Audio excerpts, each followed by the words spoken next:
बिस्मिल्लाहिर्रहमानिर्रहीम। अस्सलाम वालेकुम। आज मैं आपके साथ शेयर करूंगी भिंडी के कबाब की रेसिपी। तो रेसिपी स्टार्ट करते हैं। यहाँ पर मैंने तकरीबन 200 ग्राम भिंडी ली है, जो मैंने दोनों साइड से कटिंग करके रख ली है। अब छोटे छोटे पीस करके इसे चॉपर में ऐड कर देंगे और इसके बाद इसको चॉपर में हम घुमा देंगे। तो भिंडी के कबाब बहुत मज़ेदार और टेस्टी बनके रेडी होते हैं। बहुत ही आसान इसका तरीका है। तो यहाँ पर आप देखें कि भिंडी हमने चॉपर में घुमा दी है और अब इसे किसी प्लेट में या किसी बड़े बर्तन में निकाल लेंगे। और इसमें अब हम कुछ मसाले ऐड करेंगे। मसाले आप अपने टेस्ट के मुताबिक भी यूज़ कर सकती हैं। अगर आप ज़्यादा स्पाइसी करना चाहते हैं तो मसालों की क्वांटिटी आप बढ़ा दें। तो यहाँ पर मैंने 1 टेबल स्पून कुटी हुई मिर्च ली है और 1 टेबल स्पून पिसा हुआ धनिया लिया है। और इसके बाद नमक मैंने हस्बे ज़ायका लिया है। आप अपने टेस्ट के मुताबिक नमक इसमें ऐड कर लें। और इसके बाद मैंने इसमें 1 अदद छोटे साइज़ की प्याज ली थी, जिसे बारीक कट कर लिया था, उसको भी इसमें ऐड कर दिया है। और थोड़ा सा मैं इसमें हरा धनिया भी इसमें ऐड कर दूँगी। और तकरीबन 3 से 4 टेबल स्पून मैं इसमें कॉर्नफ्लोर के ऐड कर दूँगी। कॉर्नफ्लोर से हमारे जो ये कबाब हैं बहुत क्रिस्पी बन के रेडी होते हैं, बहुत टेस्टी बनते हैं। और अब हम इसको अच्छी तरह से मिक्स कर लेंगे। तो ये देखें हमने, और अब ये अच्छी तरह से मिक्स हो चुका है। हाथों को ऑयल लगा लेंगे और अब इसके छोटे छोटे कबाब बनाना शुरू कर देंगे। जिस तरह का कबाब का साइज़ आप रखना चाहते हैं, आप उस तरह की इसको शेप दे लें। और इस तरह से हम कबाब बना के सारे रेडी करके रख लेंगे।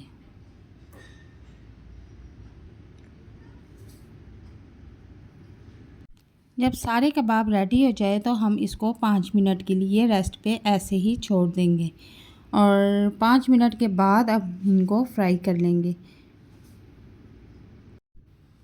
तो दूसरी तरफ मैंने एक पैन लिया है और उसमें काफ़ी सारा ऑयल ऐड कर दिया है। और ऑयल को अच्छी तरह से हमने गरम कर लेना है। और गरम ऑयल में हमने ये कबाब फ्राई करने हैं। और जब ऑयल अच्छी तरह से गर्म हो जाए तो फिर उसके बाद चूल्हे का फ्लेम हम नॉर्मल कर देंगे। और इस तरह से आपके कबाब लो फ्लेम पे बहुत ज़बरदस्त बनेंगे कि आपको चिकन बीफ के कबाब भी भूल जाएंगे। तो इस तरह से हम एक एक करके इसमें कबाब ऐड करना शुरू कर देंगे। चूल्हे का फ्लेम हमने नॉर्मल रखा हुआ है।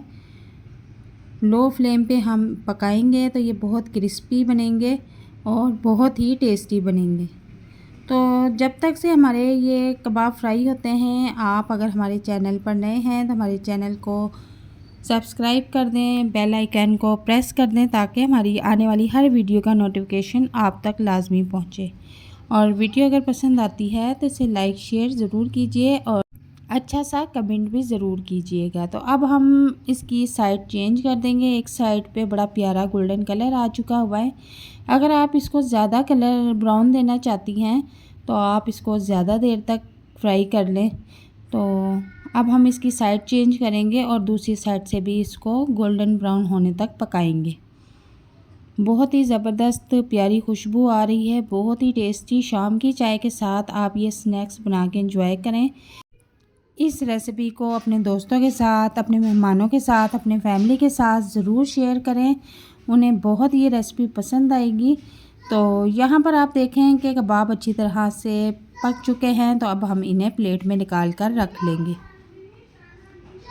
अब मैं आपको प्लेट में निकाल के दिखाती हूँ कि इनकी लुक कैसी आई है। बहुत ही ज़बरदस्त मज़ेदार कबाब बन के रेडी हुए हैं। और भिंडी के ये कबाब हैं, लेकिन जायका इनका बिल्कुल चिकन बीफ कबाब जैसा है। तो यहाँ पर आप देख सकते हैं कि भिंडी के कबाब रेडी हैं। और मैं अब आपको तोड़ के दिखाती हूँ। बहुत ही ज़बरदस्त इसका टेस्ट है, बहुत ही मज़ेदार टेस्टी रेसिपी है। और